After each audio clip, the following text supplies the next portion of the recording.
tell you 3 of the biggest things I see in competition, specifically for game day division competitions for sideline school cheer teams, that can lower your score very quickly without you even realizing what just happened. So the first thing is losing crowd engagement because you turn your back to the crowd.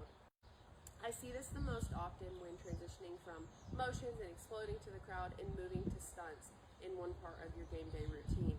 So a lot of girls will hit their motion and drop their palms, turn their back, and move to their spot.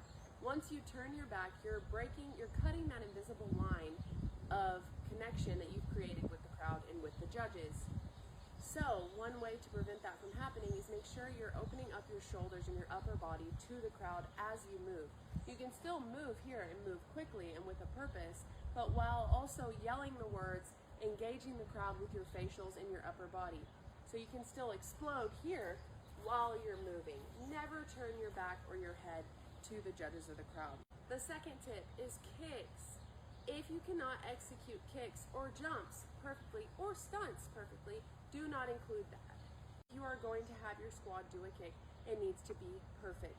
Decide, are we kicking forward here or here? And make sure that that lower body is staying strong and planted while they're hitting that kick, with it maintaining an upper body that is also strong and straight. No hunching over. It does not matter if the kick is high. If that technique is not well executed, then you're going to lose points. The last thing I see often is cheerleaders are bouncy throughout the entire routine. Bounce is a good way to keep up the energy as long as you are hitting the motions when they need to hit. So if you're here and bouncing, you need to make sure that that next motion that you want the crowd to be looking at you and drawn in, you need to hit it hard. So you can be bouncing, but hit that motion hard.